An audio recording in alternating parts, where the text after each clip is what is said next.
Two teams that haven't won a game in the Big 12 this year face off to see who could be the first to win one in the league this year. Hello, everybody, and welcome back to Charge On. As always, I'm your host, Sean Green.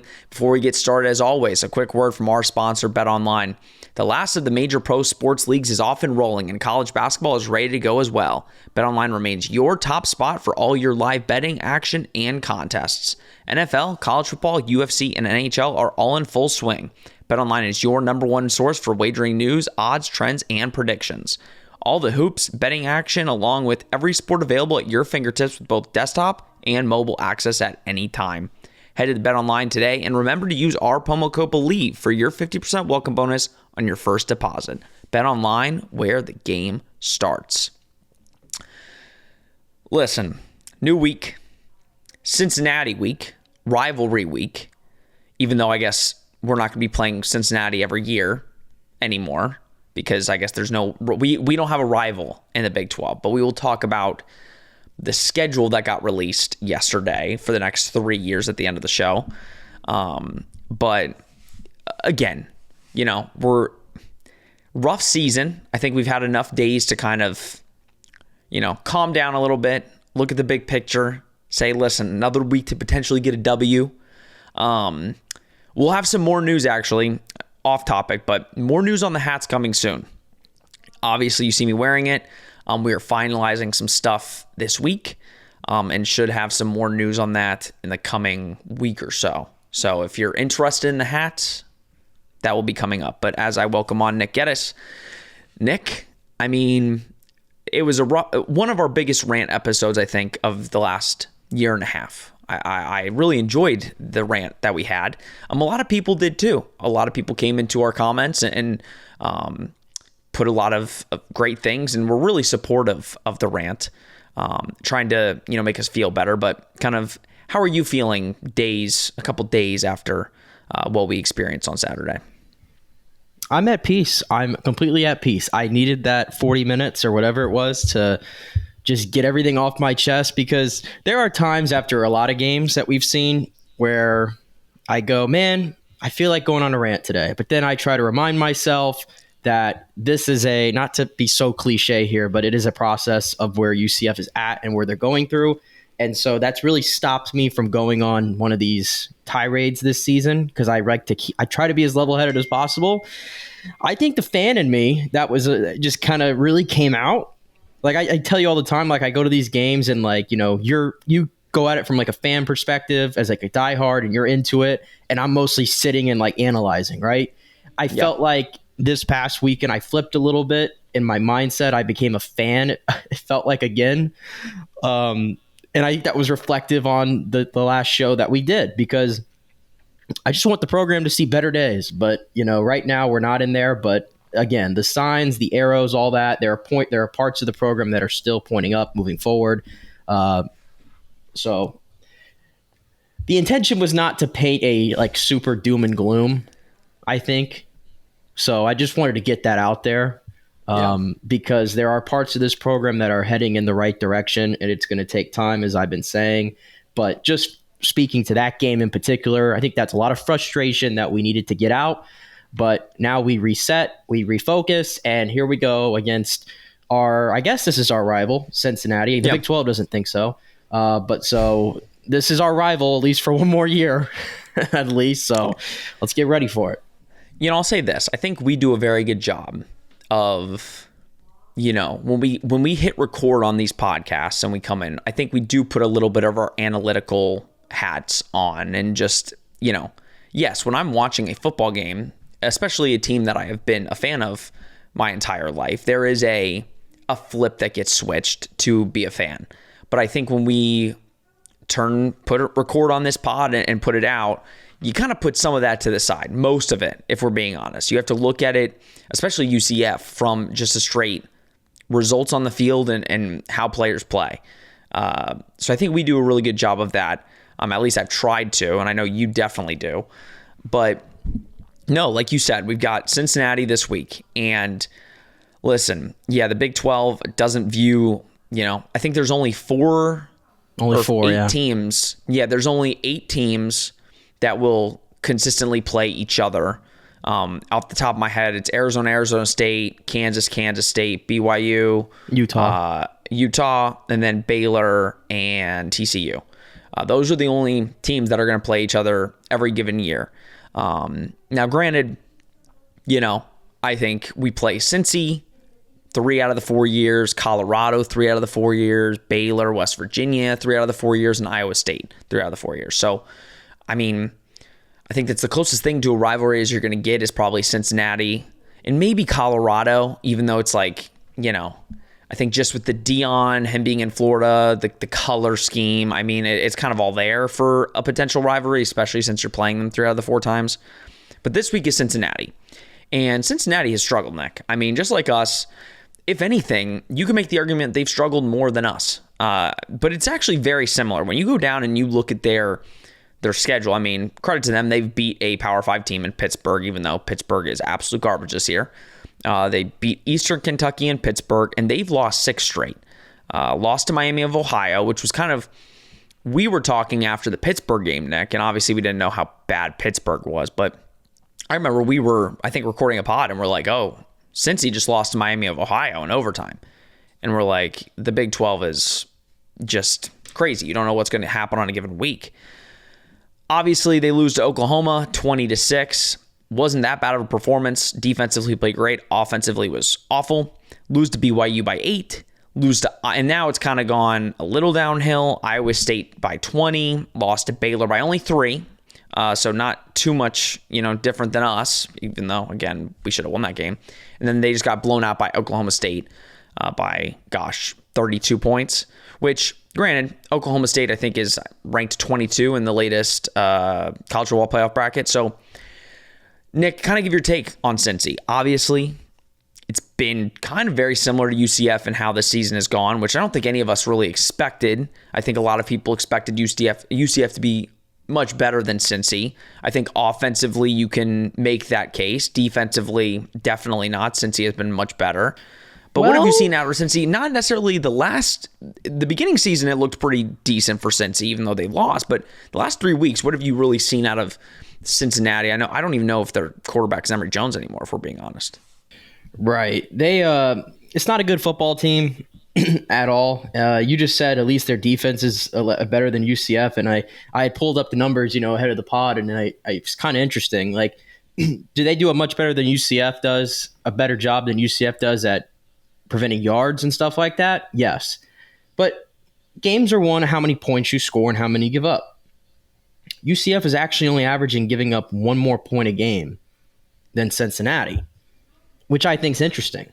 And if you go look at Cincinnati and their defense, because I think that's what they were kind of hanging their hat on, but diving into it a little bit deeper, I think it's the Oklahoma game where that kind of came out, because you held Oklahoma to 20, and up until that point, they had beat the brakes off of everybody. Obviously, Oklahoma's had some struggles the last 2 weeks with UCF and then losing Kansas. But I think that game kind of maybe put some false hope into that defense. I don't know how to really phrase it, because I'm just looking at recently, they gave up 35 to BYU, 30 to Iowa State, 32 to Baylor, and 45 to Oklahoma State. And those are all the games since they gave up only 20 to Oklahoma. Iowa State, Baylor, and BYU are all, I think they make up 3 of the bottom 4 offenses in the entire Big 12. And they surrendered more than 30 to all 3 of them. And then obviously Oklahoma State, which has come on like crazy over the last 4 or 5 weeks. You just mentioned they got a top 25 ranking in the playoff. They put up a 45 burger on them. Ollie Gordon, who I still just, if he wants to sit out against UCF, that's fine with me. That'd be great. That'd be great. But he ran all over them. So I don't know if the Cincinnati defense is as great as it was. It seemed like a team that, at least on that side of the ball, peaked early, and they haven't been able to figure it out. And then offensively, they're just, they're dreadful. They're dreadful. Yeah. It really has been tough sledding for them. Emory Jones, this just in, is not the answer. He wasn't the answer at Florida. He wasn't the answer at Arizona State. And he sure as hell is not the answer at Cincinnati. As much as I bang on John Rice Plumlee like I did last week, this is a guy who also is playing in like his 5th year of college football, and he seems to have declined, if that's possible. So don't think much of him and what they can do on the offensive side of the football. I mean, they haven't even scored more than 30 points, Sean, since the first game of the season, and that was against Eastern Kentucky when they put up 66. They have not surpassed 30 points in a single game this season. So I don't know. We're going to get to predictions, at the end of the show, but it's kind of funny. It's like all along the season, I've been saying, I think UCF's going to lose to Cincinnati. And I haven't been moving off of that. But now here we are for game week, and I think I'm moving off of that. I know that sounds it's funny. I think that sounds so clown of me. I hate that. But like, if you were to ask me, like, how does Cincinnati win the football game? Like, I don't know. I really don't know. I guess it'll be UCF having to kill themselves again to have Cincinnati win, because I think they're actually in much worse shape than UCF is. See, you're funny because literally I'm going to let the fans in on it. At the end of the game, we're walking to the car last week, and you're like, I'm not picking UCF to win any other game. I'm not picking them to win any other game. Cincinnati, forget about it. That's a loss. That's a loss. I don't care how bad they are. That's a loss. And now we get like 3 days later, and you look at the stats, and you're like, wow, they're actually pretty bad. At least UCF puts up 30 points a game or something like that. I hate it. It's like Cincy's garbage. Like how many times can we continue to pick UCF and then it doesn't happen? I'm like, I even said to myself, I'm like, that's it. I'm done. And then here I am 4 days later, now that I've sat on it and I've been more level-headed and the emotions taken out of it, I'm like, okay, like they should beat Cincinnati. Like, yeah. Even going back to I know teams change year in and year out, but they beat the Cincinnati team last year. Now, it wasn't exactly convincing. It came down to the wire. But they were the better team on the field that day, UCF was. And Cincinnati is a far worse team this year than they were last year. And UCF is probably around the same, to be honest with you. Maybe a tick backward. I don't know. Schedule, I'm sure, comes to play in that. But yeah. So, I don't know. I look into this, and I don't particularly love anything about this Cincinnati team. Listen, I don't want to sit here and say, no, the team's not good. We've looked at that. Emory Jones is not it. I don't think we're going to see him this week. I think he got benched last game. I have to find the stats for the Oklahoma State game. I think it was Brady Lichtenberg or something who kind of took over. But if you look at the strength of schedule, now we're not getting into that conversation because I know there's something floating around online that UCF has the 6th toughest strength of schedule in the entire country. Now, with that being said, according to the playoff, Sean, Kansas State, and Oklahoma, I think they're all ranked 21, 22, 23, respectively. Yep. And then you've played Oklahoma as well, which was ranked what, 9th, I believe, and then West Virginia's 5-3, if I have that right. I'm not sure what Boise is now. I've completely taken that out of my. I think they're 4-4. Yeah, whatever. 4-4. So they haven't really played. What, Baylor? I think is still under 500. That might be the only under 500 team outside of the 2 cupcakes they've played. So yeah, I guess if you want to go by the metrics, that might be true.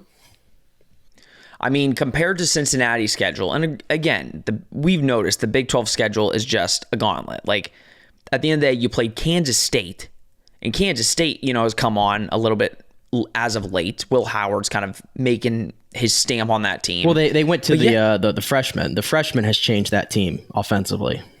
Yeah, but I think Will Howard's been playing, right? Will Howard's I believe he's been playing, but they've started to use his name is escaping me right now. Avery Johnson. Avery Johnson. They've started to use him a little bit more. Well, and that's why I think ultimately Will Howard might transfer at the end of the year. But that's, neither here nor there. But when you look at strength of schedule, Nick, I'm not going to say UCF has had the 6th in the country. I know that's somewhere, I think on ESPN, FPI, or whatever. But if you look at Cincinnati's compared to us, they played Oklahoma, right? That was at Cincinnati. So it's not like they had to go to Norman. So we had the tougher game there. Pittsburgh is garbage. I think anybody that plays Pittsburgh this year probably beats Pittsburgh. Unless you're BYU's a tough. Yes, exactly. BYU is a little bit of a tough matchup, but again, first-year team versus first-year team. Tough place Iowa to State's play. better. Yeah, I know it is tough. Iowa State, they're 5-3, so that's, I guess, comparable to, West Virginia for us. Then they lost to Baylor, and then they played Oklahoma State. Similar maybe, but also if you look at just schedule alone, UCF has had the tougher matchups, having to go to Kansas State, having to go to Kansas, playing at Oklahoma. So like, listen, they both haven't won a game in the Big 12. We could sit here and make excuses all day in the world. But when you look at the strength of schedule, UCF has had the tougher road. They're 3-5 with a tougher schedule.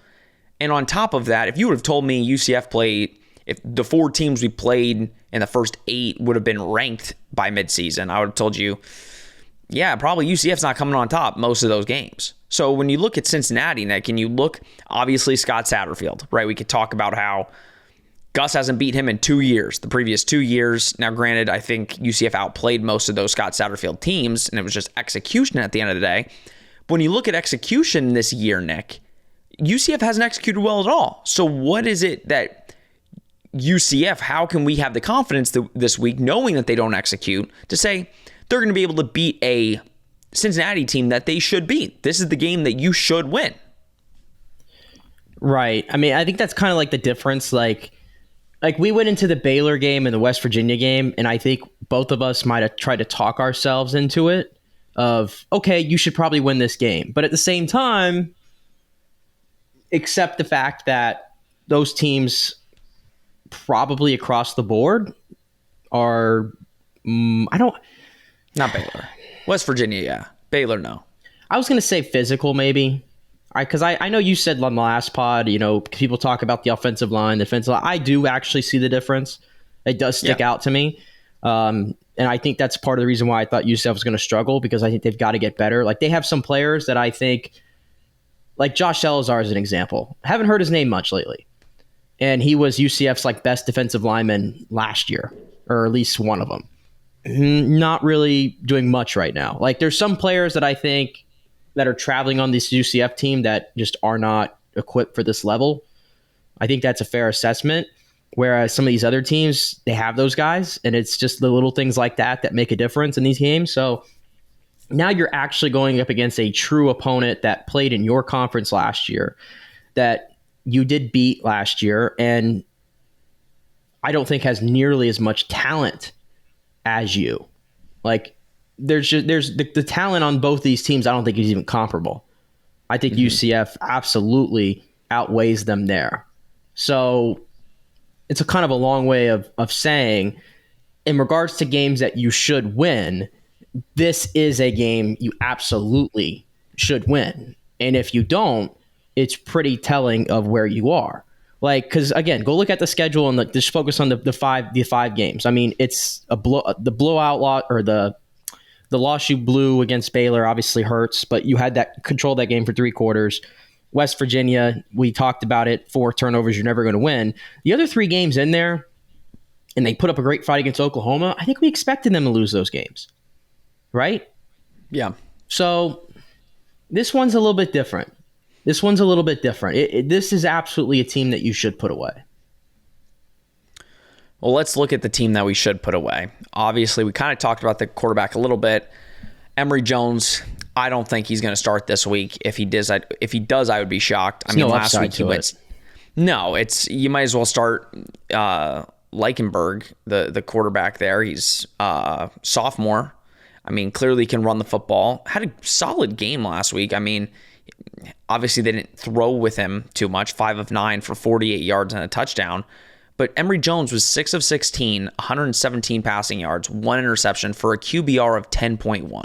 I mean, at some point, I think they've kind of gotten to that point. They're 2-6. He's been awful. And also, Nick, Cincinnati, it literally is like UCF when you're looking at what they try to do. They want to run the football. They want to run it down your throat. Cincinnati is a good running the football team. I mean, they have Miles Montgomery. He came back from last year. He had 8 carries for 90 yards and a touchdown against Oklahoma State. They ran 50 times for 277 last week and a touchdown. So if that tells you anything, they try to run the ball a lot. They do a lot of sweeps with the wide receivers to try to get them the ball. So again, it doesn't stop. Like, people watch UCF. They know they can't stop the run. You're now coming up. And listen, last year you played Cincinnati. And I think they played Cincinnati's run game last year really well.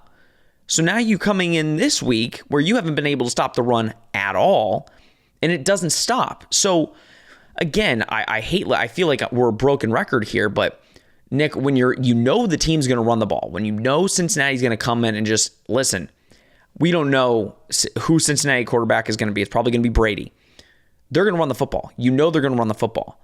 At this point, like we've been saying for weeks, there's not much you can change at this point. You could change scheme, you can change players, but at the end of the day, you are what you are. And if you can't stop the run and you've proven that, who's to say that we won't be able to do that this week and it's going to be a shootout?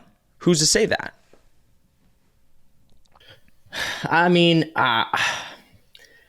listen, we haven't got to really see much of Brady Leichenberg, so I mean that it's like he's kind of like the wild card, I guess, in this whole equation. I mean, I saw he came into that game against Oklahoma State where they were lifeless, and they immediately when he was in there, they went down the field and scored. So I mean, you have that to go off of. I know a lot of Cincinnati fans are kind of calling for him. I went back and looked, and Satterfield said that he didn't like commit to anybody. He just said I could foresee Leichenberg getting some time this week, which, you know, I think that's a vague way of saying he's probably going to start. He's probably going to start. So I don't know. I don't know how much different the offense is going to look like with him in there. I think it may be fair to say that he's probably a more well-rounded passer than Emery is. And again, that's not saying much because Emery is you just mentioned it, 6 for 16 against Oklahoma State. And he's had some clunkers like that, really his entire college career, but especially this season for Cincinnati. So unless there's just something there with him, Leichenberg, that is going to like surprise me, and Scott Satterfield and that coaching staff has completely missed the boat on the quarterback situation, and they've been hiding a good one from us, I don't foresee them getting into a shootout with UCF. Like, again, unless UCF continues to shoot themselves in the foot, which is possible given off what we've seen lately. I don't know if it got into that type of game if they could keep up. Again, because UCF's moved the ball on everybody. I mean, they have the number one offense in the Big 12, for what that's worth. Top 6, I think, in the entire country going into this one. We know they're going to move the ball. They moved the ball in Oklahoma. They moved the ball on Baylor. They moved the ball on West Virginia. They moved the ball on Kansas State. Like, they've done it against everybody and far superior teams than Cincinnati. And now this Cincinnati team, like I said, this is the first team that you're going to play that I think you truly out-talent them across the board for the most part. So if it gets into that type of game, again, unless this kid's got something different that I haven't seen, I don't see if they can keep up in that type of game. Now, maybe shootout was the wrong word. Because, he is the factor. Like, if he comes out and is just lights out, then or they just run it down. They run it down your throat, and we can't stop it. And time of possession, as they got kind of lopsided in West Virginia because they did the same. I mean, the blueprint's there. If you want to beat the UCF team, hold the ball and score in the red zone. Right. The blueprint's there. And I'm not saying Cincinnati can't use that blueprint because they have a really good running game, but I don't know. I don't see that path. No, and I mean, you are right. Ultimately, and Cincy fans, I'm sure will be watching this video, and Cincy fans will probably say, like, how are you going to say that you out-talent us when we literally have the same record and haven't won a game in the Big 12? That's accurate. I mean, I do think that defense is better than they put on film the last couple weeks. And I also think, Nick, let's be honest here, I think both these teams are going to really get up for this game. And I like, not saying it wasn't beforehand, but if I'm Cincinnati, I'm 2-6. You're playing an opponent you've played the last couple of years. It was a close game last year. You're at home. This is like the first time I think both teams for a while have felt like, listen, we're going to go out. We can win this game. Like, we can get our first win right here. Like, we can beat these guys. So that's the defining factor where, hey, listen, that defense might have not been playing well the last 3 weeks, 4 weeks, but hell, they might wake up on Saturday feeling real good about themselves because in their head, they're playing a team that they think or they know that they can beat. Yeah, that's part of the reason why, like, all season long, I circled this game as a loss where I think a lot of UCF fans have been pretty confident they'll get one against Cincy, and it had to do with everything you just said right there. It is a rivalry game. They're gonna, you would assume, wake up for this one. I would assume the crowd's going to be ready for this one. It's at Nippert. That hasn't been exactly a kind place for UCF to play the last few times they've seen them there. So that's the part in me that's the second part of this game. Like, throw the stats out of the window, throw everything else I've seen out the window. When it comes to a rivalry game, it truly is anything can happen and anybody can win. And listen, there's a lot of teams across college football right now that are slipping up against inferior competition. I mean, North Carolina, back-to-back weeks against inferior competition, had a slip up, right? We saw Miami have to go to overtime to beat Virginia, right? And those teams are flawed, but less flawed than what UCF is. So, like, I'm not projecting. Let me get that straight. I'm not projecting UCF to go out there and completely just beat the brakes off of Cincinnati, and it's going to be a 3-touchdown win. I am not going there. I'm not going there. I'm just saying that there is two parts to this game, and I'm glad you brought that one up, is the numbers tell you that UCF should win this game. The players on this roster and their roster tell you that UCF should win this game, but the rivalry factor and the fact that it's in Nippert and they should be up for it might tell a different story of how close this game's going to be. And that's why you really you will figure out who UCF is in this game. Because at the end of the day, Cincy's going to be ready. I mean, they're 2-6. It's been 6 straight weeks. I know it's been 5 straight weeks for UCF. Cincy's got a bunch to gain in this one. Right. Ultimately, they've switched their quarterback, right? It's their first-year head coach. Not a lot of wins on the schedule. Just got blown out last week to Oklahoma State, which, I mean, UCF didn't get necessarily blown out, but it wasn't close at the end of it. It was a 3-point game heading into the fourth quarter. So Cincy is going to wake up for the game. And this is really going to show the coaching staff that everybody wants to talk bad on and talk down on. Can they get these guys ready to go play? Now, they got them ready for Oklahoma. That was a road game. I think we're starting to see that Oklahoma is beatable. They're not this Kansas proved that, right? Now you're going into this week where you're going on the road. I don't know how packed it's going to be. I don't know if Cincy's been packing that stadium out, especially now that they're 2-6. I haven't seen any Cincinnati games the last couple weeks. I watched the Oklahoma game, and that's where I was really impressed with the defense. But as you said, Nick, the last couple weeks has kind of fallen off. A lot of Cincy fans are already calling for Scott Satterfield's head, which, granted, that's college football 101. It's calling for your head coach when you're not happy with the job happening in that given time, which, again, I think no coach would have been able to come in and hold the standard that Luke Fickell was holding. But we also haven't talked about that, Nick, a little bit. Let's talk about that. Obviously, Scott Satterfield and Gus have played each other the last 2 years. Scott Satterfield has come out and won both of those games. I think me and you could both say we looked at those games, and if you look at the entire game, UCF outplayed the team basically the entire game. The game last year was weird. The Louisville game last year was, I think, 2 touchdowns got called back for penalties that were questionable. But at the end of the day, a win's a win, and Scott Satterfield has beat UCF last 2 years. When coaches know each other that good, which is normally what happens in a conference that you're in, what's the difference when that coach leaves, heads to a different program that also knows you very well, but maybe, I mean, he's won the games, whereas we've lost to Louisville and beat Cincinnati. So what kind of impact will Scott Satterfield have on the field this weekend? Obviously not playing, but what do you think he can get Cincinnati to do well to finally get a win this week? I mean, I'm sure there's certain things that you can take away from those games because, I mean, the system that UCF's running doesn't change much. They got a good look at John Rice Plumlee, or he got a good look at John Rice Plumlee last year, so I'm sure there's some things you can do, but and not saying those Louisville teams were much to write home about. It's definitely not the version of Louisville we've seen this year, now that Satterfield's not there. But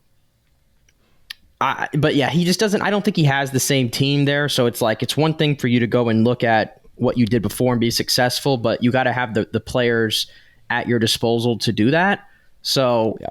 It's one of those things where like I haven't put much stock into. I think it's a nice little fact to bring up and – one of those lower tier type storyline things of, Gus has gotten beat by Scott Satterfield 2 years in a row. But it's a different program. It's a different season. It's a different team, different players, all those things. So I personally haven't put much stock into that so far. I just wanted to get that out there in case, God forbid, UCF lost the game. UCF fans wouldn't go on Twitter and be like, Scott Satterfield has Gus's number. And which, I mean, who I guess knows? You can't make that argument. You can make that argument if he wins again. I mean, you could make that argument. But at the end of the day, these are two below average teams. One's, so it's a weird, it's a rough time. It's a rough way to look at the game, but it could be a factor. Who knows? All right, let's go into some predictions. Not too long of an episode. We're going to keep it at 30 minutes because at the end of the day, we need to see some wins before we go into 45-minute episods again. Let's keep it to 30. Is that how it works? Yeah, that's how it works. We get excited, we talk longer. We're nervous and just kind of iffy about a game. We're just like 30 minutes. Let's get it out. How do you see this game going? Obviously, again, having to travel to Cincy. To UCF's credit, they've played well on the road. I mean, if you look at all the road games, besides Boise, because Boise, that was just a weird Kansas, game. They pretty much throttled Yeah, that's us. also true. But, Kansas State, they played well. Oklahoma, they played well. Seems like they've been playing hell better on the road than at home the last 4 weeks. Kind of give your take on this game and how you foresee it taking place and ending up. Yeah, it's a game you got to have. And I think we kind of said that last week too. We're starting to sound like a broken record, but if the goal is to hopefully get to the end of the season and somehow you're 6-6, you cannot put yourself in this situation where you have to win out because they will not do it. I think that's abundantly clear. So some might tell you this is the first true game that you have the advantage across the board, it seems like. I mean, defensively, would I trust Cincinnati's defense over UCF's? Probably, but it might not be as lopsided as we thought based on recent performances. Again, but that's not saying much. I think UCF has the offensive advantage going to this one by a lot. They're going to be able to move the ball because nobody else has been really able to stop them. UCF has been the team that stopped themselves. So with that all being said, I'm going to go, and again, I hate doing this because I like sticking to my guns, but I'm going to go UCF winning this game. But I'm going to have a modest scoreline. I'm going to go UCF 30. I think they'll get to 30.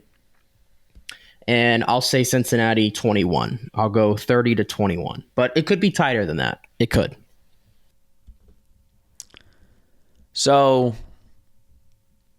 I'll say I didn't have a score prediction, which I know we usually don't, but I think the last couple weeks I've come in fairly confident about the way I was leaning and the score I was leaning towards. This one I've been fairly confident just because I think Cincinnati has been so bad where there hasn't been many bright spots that I think UCF in a 5-week losing streak can really come in and try and take advantage of it. Say, listen, we beat them last year with, Mikey Keene, in my opinion, is not a backup, but our backup last year in Mikey Keene.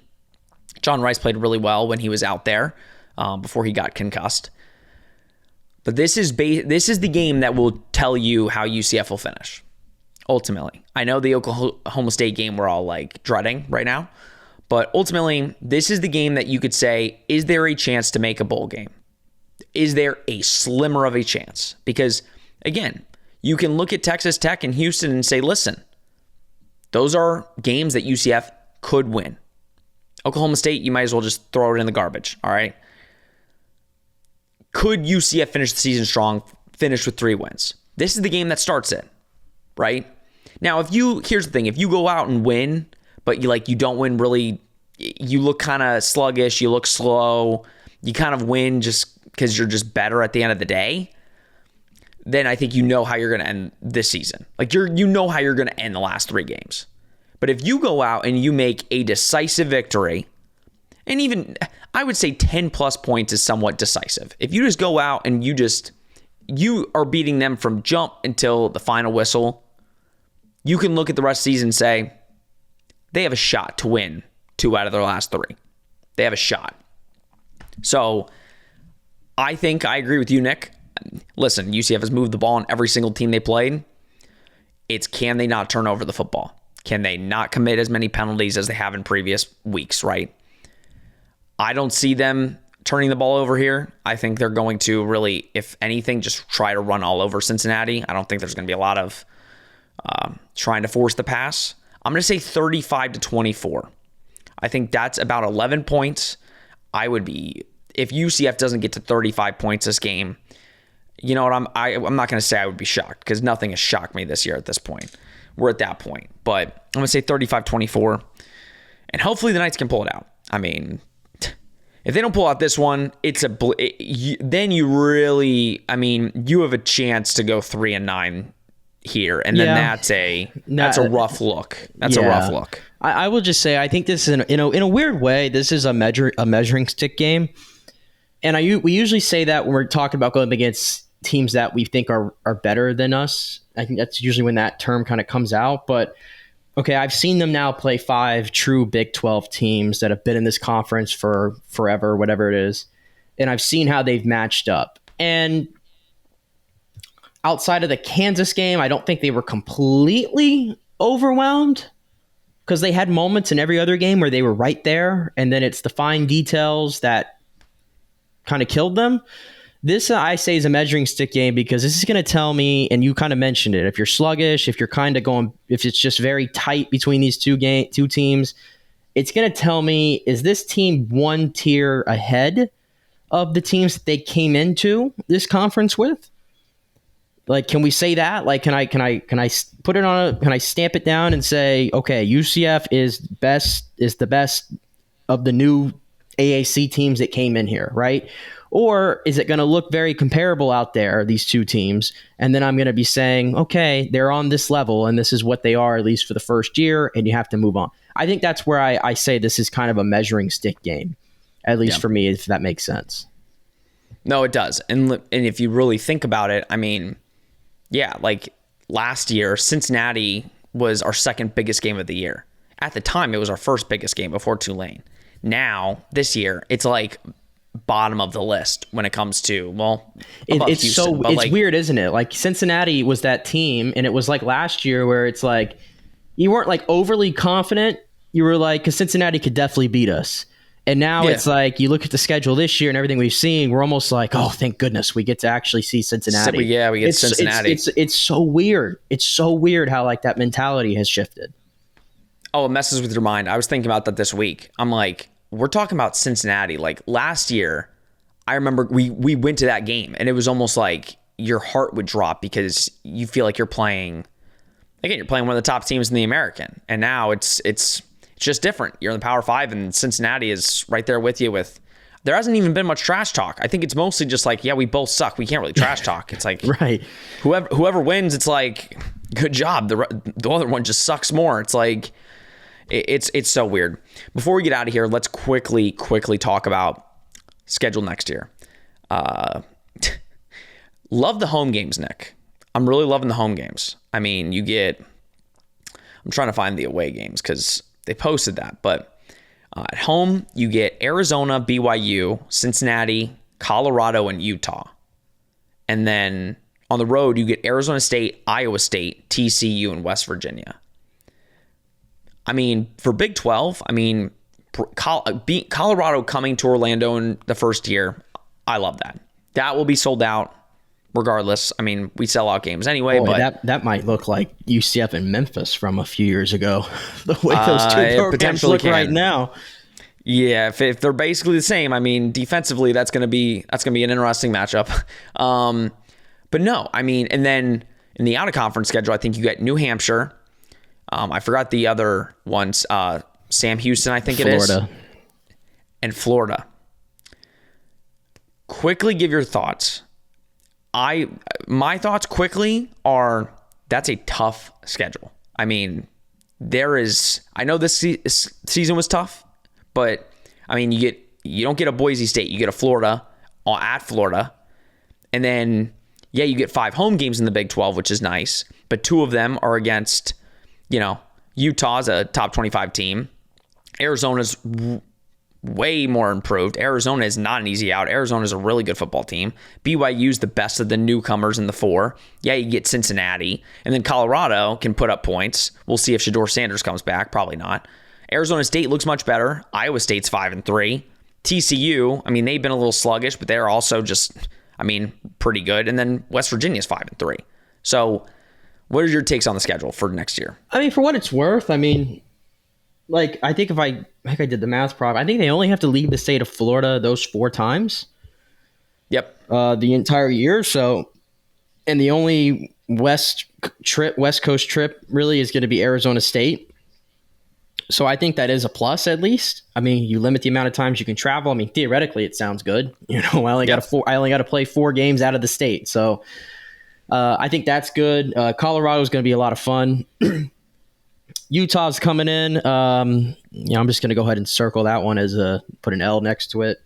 And mostly, who knows? Whoever our quarterback is, who knows? Yeah, well, Sean, I'm only saying that because Utah. I am under the impression that going forward with Oklahoma and Texas out of the conference, Utah is going to be the big dog in this conference.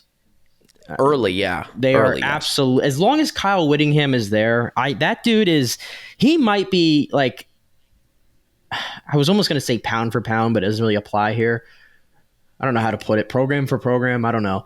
He might be like a top 7 coach, like truly in all of college football. Like he's been there, it feels like forever, and they are always prepared. I know they got the brakes beat off of them by Oregon, obviously, this past week, but for the most part, they're in every game or people count them out, and they always have a solid team. They're always ranked around, at least in that top 20 every single season. I think they're going to be the big dog of the conference. I don't think that's going to change much next year, especially since Rising's got another year. So, they're gonna. I think they might even be a better team next year. So that one's going to be a toughie. But listen, you get a big time opponent coming into your own stadium. I think that's fun because we haven't really had many of those. I mean, in all fairness to the conference or the schedule we've had this year in the Big 12, and we haven't beat any of these teams. So I'm not trying to say it like a disrespect, but Utah's a step up from these teams. So that's going to be fun. Like you said, Arizona's overachieving this year, and they're on the right trajectory. BYU, they're always going to be there. So it's a fun little schedule to look at. And the Florida game, we can't wait for that one, obviously. Oh, yeah. Yeah. We're not getting too much into it, but a lot of UCF fans are going to be going to that stadium, that game. All right. We'll talk more, once the schedule gets put out with the official dates and how it all shapes up. We'll obviously bring our schedule breakdown and all that, but that won't be coming for a couple months. So we will be doing that when that comes out. But hopefully UCF can get a win on Saturday. I think it's much needed for everybody, Nick. It's needed for our mental sanity. I mean, I'm kind of tired of losing podcasts. I need a win. So let's see what happens. I'm on like a combined, and you're almost in the same boat, Sean. It's like our NFL teams. I'm a Bucks fan. You're a Patriots fan. We know nothing but pain there. And then UCF we keep getting hit with these double whammies every single weekend. Oh, and it's not even that, dude. Like, okay, the Magic started off strong. Now they've lost 2 straight. So, like, I haven't got a win in maybe a week and a half. I'm You're like, dying. Every game I'm down bad. I'm like, I need a win versus Cincinnati. Like, I need it for me. For me. Like we said last week or whatever it was, let's go cheer on that men's soccer team if we want to see some wins. They lost. And of course, they did lose. That's right. They lost. The number 1 ranking that did not last. It's nothing, no happiness right now. Everything is dark. Everything is bleak. Maybe it was because it was Halloween and October. It's just rough. Now we're in Thanksgiving. Be thankful for for the wins that we receive in November. Christmas. Technically it's Christmas. So gift us some wins for, again, our mental sanity. All right, that's going to do it for this week's episode of Charge On. We appreciate you guys. As always, please like, subscribe, comment, share, do all that you do. We greatly appreciate it. And hopefully the boys can go get a dub in Nippert on Saturday. All right, this has been Charge On presented by Bet Online. We will see you on Sunday.